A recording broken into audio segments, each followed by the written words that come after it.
registro oficial sobre las luces en la Sierra del Vigía data de 1996, aunque los habitantes de las comunidades cercanas aseguraban haberlas visto desde mucho antes. No aparecían todos los años, ni seguían un patrón predecible. Algunas noches surgían como puntos lejanos, suspendidos entre los árboles o flotando a baja altura sobre los senderos de montaña.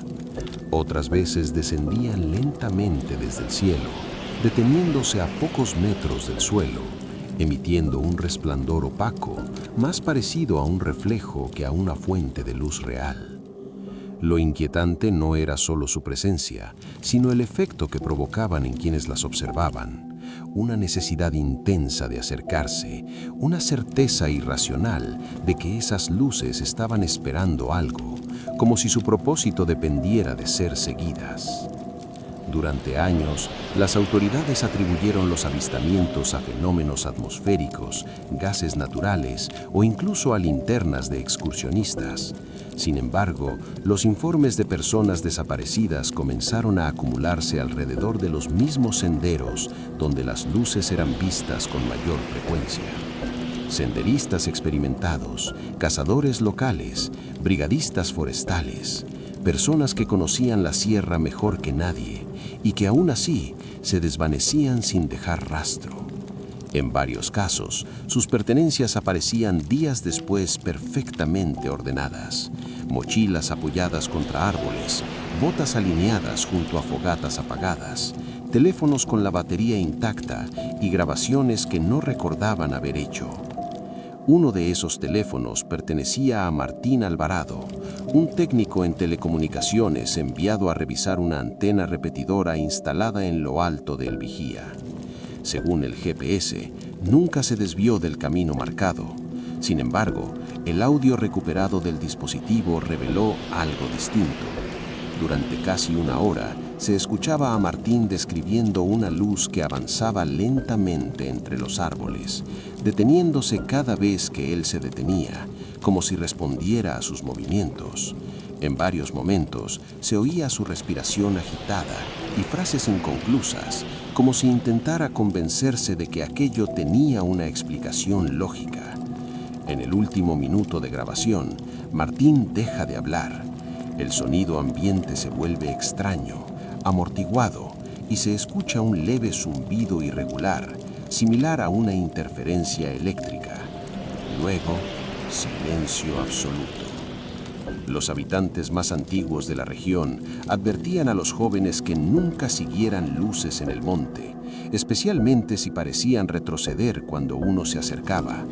Decían que no eran guías ni señales, sino marcas, puntos de referencia que algo utilizaba para medir distancias.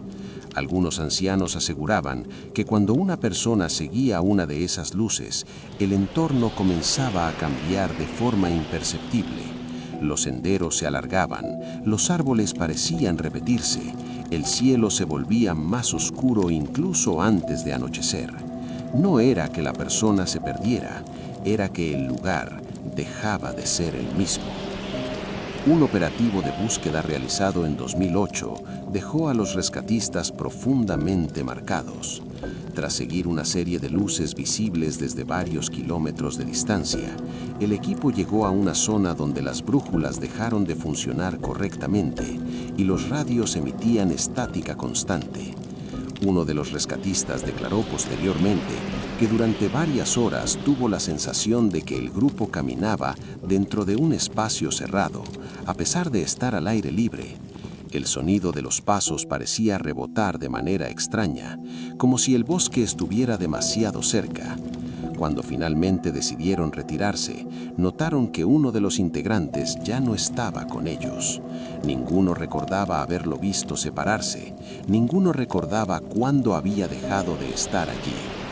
Las luces comenzaron a aparecer con más frecuencia después de ese operativo, ya no solo en zonas altas, sino cerca de caminos rurales y campamentos improvisados.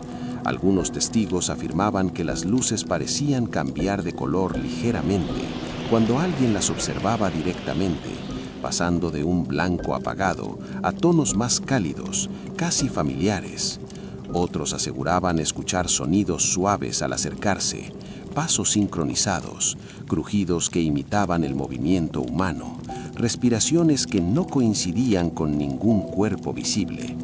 En más de una ocasión, personas que lograron escapar describieron la sensación de haber sido evaluadas, como si algo estuviera decidiendo si valía la pena que continuaran avanzando. El caso que provocó el cierre parcial de la sierra ocurrió en 2015, cuando un grupo de campistas grabó un video que se filtró brevemente en internet antes de ser retirado. En la grabación se observa una luz suspendida a pocos metros del suelo, inmóvil, mientras las voces de los campistas discuten si acercarse. En el fondo del video, entre los árboles, se distinguen otras luces más pequeñas, distribuidas a distintas distancias, formando una especie de patrón. Cuando uno de los campistas da un paso al frente, las luces se reacomodan de forma casi imperceptible. El video termina abruptamente. Ninguno de los campistas fue encontrado. Hoy, el Vigía figura como una zona de acceso restringido. Aún así, las luces continúan apareciendo. A veces se las ve desde carreteras lejanas, flotando entre la vegetación, inmóviles, pacientes. Quienes han estado cerca aseguran que no se mueven para atraer, sino para ajustar, que no iluminan el camino, sino que delimitan un espacio que no debería ser atravesado. Los expertos coinciden en que no se trata de un fenómeno natural conocido, pero nadie ha logrado demostrar qué son realmente. Lo único claro es que quienes siguen las luces rara vez regresan, y los pocos que lo hacen nunca vuelven a mirar una fuente de luz de la misma manera, porque dicen que en el fondo comprendieron algo tarde. Las luces no guían a las personas, las reemplazan. La retirada parcial de la Sierra de El Vigía no redujo la actividad de las luces, solo la desplazó. Con el paso de los meses, comenzaron a registrarse avistamientos en zonas que nunca habían mostrado fenómenos similares. Quebradas bajas, caminos de tierra cercanos a fincas aisladas, incluso en bordes de poblaciones pequeñas, donde el monte se acercaba demasiado a las casas. Al principio, las luces aparecían a distancia, breves, como reflejos errantes que podían atribuirse a errores visuales. Pero quienes las veían con detenimiento coincidían en un detalle inquietante. No proyectaban sombras coherentes y parecían flotar a una altura constante, como si siguieran una regla invisible. Las personas que las observaban durante más de unos minutos comenzaban a experimentar una sensación de desorientación leve, una dificultad para recordar por qué estaban allí o qué planeaban hacer a continuación, como si la atención sostenida fuera en sí misma una forma de contacto. Los investigadores que lograron acceder a informes no públicos detectaron un patrón nuevo y alarmante. En varios casos de desapariciones recientes, las víctimas no habían seguido las luces activamente, simplemente las habían visto desde lejos, desde una carretera o el patio de su casa. Aún así, días o semanas después, esas personas desaparecían sin signos de huida ni violencia. Sus viviendas quedaban en orden, sus pertenencias personales intactas. En algunos casos, se encontraron anotaciones extrañas en cuadernos o notas del teléfono, dibujos de puntos conectados entre sí, descripciones de trayectorias luminosas, frases incompletas como «ahora sé por dónde ir» o «ya no necesito preguntar». Era como si la observación inicial hubiera sido suficiente para iniciar un proceso lento, diferido, que no requería una respuesta inmediata. Uno de los testimonios más inquietantes provino de una mujer que aseguró haber sobrevivido a un encuentro prolongado. Vivía sola en una casa rural, cerca de una ladera desde donde se veían con frecuencia las luces durante la noche. Según su relato, al principio las observaba con curiosidad, convencida de que se trataba de algún fenómeno atmosférico. Con el tiempo, comenzó a notar que las luces parecían reorganizarse cuando ella cambiaba de posición, como si mantuvieran siempre una relación geométrica con su punto de vista. Lo más perturbador ocurrió cuando dejó de verlas. Aún con el cielo despejado, las luces desaparecieron por completo, pero la sensación de ser observada se intensificó. Dijo que en ese momento comprendió que ya no necesitaban ser visibles, que el ajuste estaba completo. Poco después, la mujer empezó a experimentar lapsos de tiempo perdido. Se despertaba en habitaciones distintas sin recordar haberse movido. Encontraba marcas leves en el suelo, como si algo hubiera sido arrastrado cuidadosamente. En una ocasión, descubrió su linterna encendida en el exterior, apuntando hacia el monte, colocada con una precisión que no recordaba haber hecho. Cuando finalmente decidió abandonar la casa, condujo durante horas convencida de alejarse de la sierra, solo para descubrir que había regresado al mismo camino una y otra vez, sin importar las desviaciones tomadas. Fue rescatada días después por un camionero que aseguró haberla visto parada en medio de la carretera, inmóvil, mirando fijamente hacia la oscuridad. Ella nunca volvió a hablar de las luces, pero quienes la conocieron aseguran que desde entonces evita cualquier fuente luminosa aislada y se inquieta profundamente cuando una habitación queda demasiado oscura o demasiado iluminada. Con el tiempo, algunos especialistas comenzaron a plantear una teoría aún más inquietante, que las luces no eran entidades independientes, sino interfaces, manifestaciones visibles de algo que operaba a un nivel más profundo, ajustando el entorno y las personas como si fueran variables de un mismo sistema. Las luces no atraían por curiosidad, sino por familiaridad. Reproducían patrones que el cerebro humano reconoce como seguros: un brillo constante, una distancia estable, una respuesta aparente al movimiento. Quien la seguía no estaba persiguiendo lo desconocido, sino algo que de manera inexplicable parecía esperarlo. En los últimos informes antes de que la sierra fuera declarada zona de exclusión total, se documentó un fenómeno nuevo. En ciertas noches, las luces no aparecían en el monte, sino reflejadas en superficies artificiales, ventanas, parabrisas, pantallas apagadas. No estaban allí físicamente, pero se manifestaban como puntos de referencia imposibles, visibles solo desde ciertos ángulos. En al menos 2 casos, personas siguieron esos reflejos hasta salir de sus casas, convencidas de que alguien las guiaba. Nunca regresaron. Las cámaras de seguridad solo mostraron un detalle inquietante. Al desaparecer del encuadre, la iluminación ambiental parecía ajustarse por sí sola, como si el espacio hubiera sido recalibrado tras su partida. Hoy quienes conocen la historia de El Vigía ya no hablan de luces como un fenómeno aislado del bosque. Las describen como marcas de tránsito, señales temporales de algo que aprende a moverse más allá de la montaña, adaptándose a nuevos entornos, probando nuevos métodos.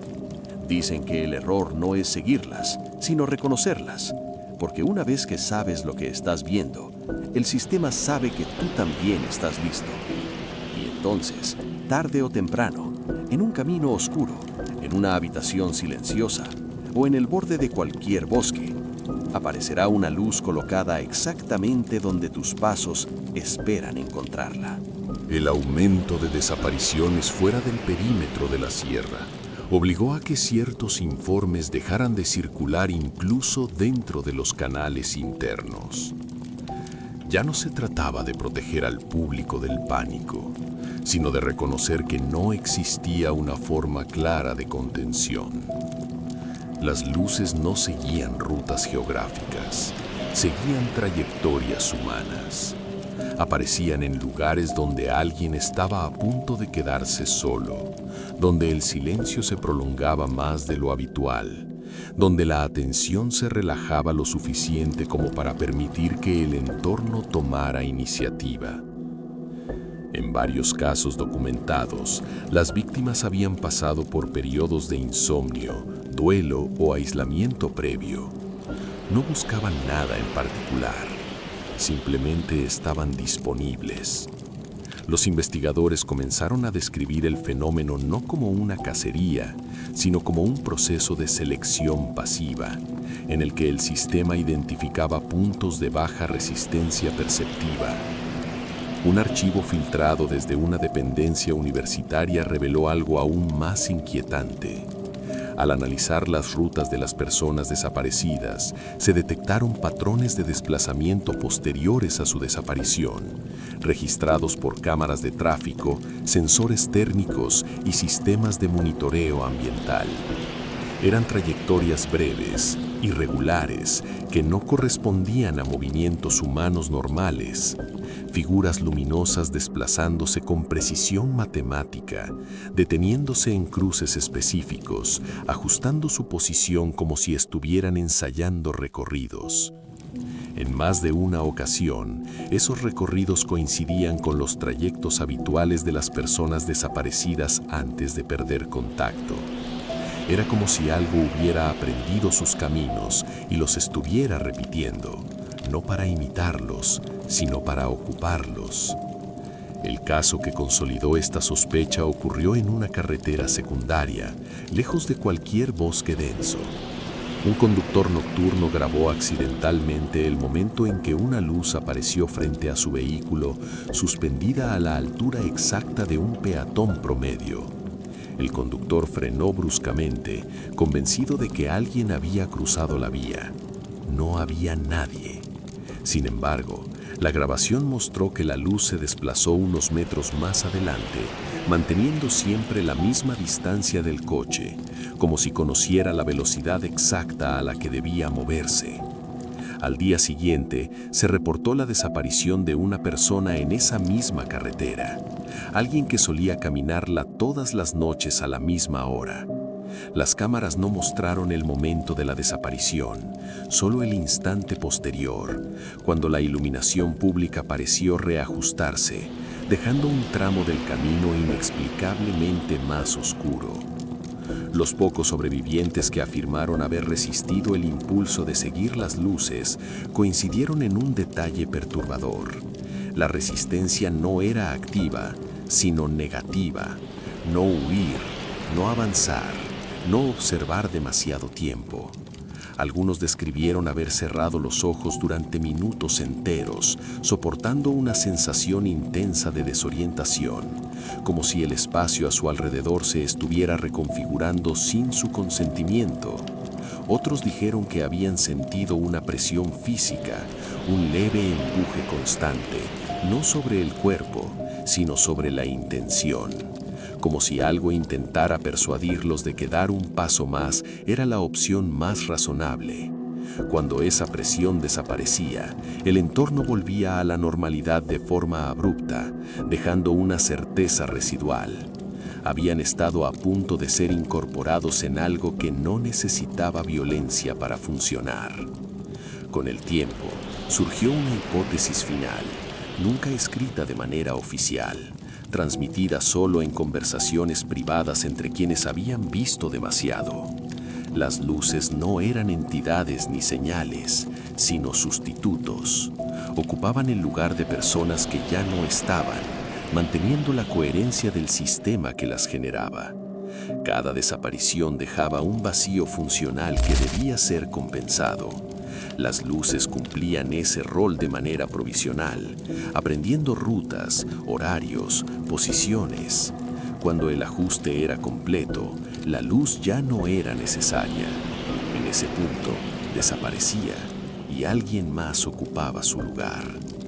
En los últimos meses, se registró un fenómeno aún más inquietante. Personas que afirmaban ver luces donde otros no veían nada. Señalaban puntos vacíos del aire con absoluta seguridad, describiendo brillos precisos, distancias exactas, movimientos sutiles. Para ellos, la luz era real. Para los demás, no había nada. Algunos de estos testigos desaparecieron poco después.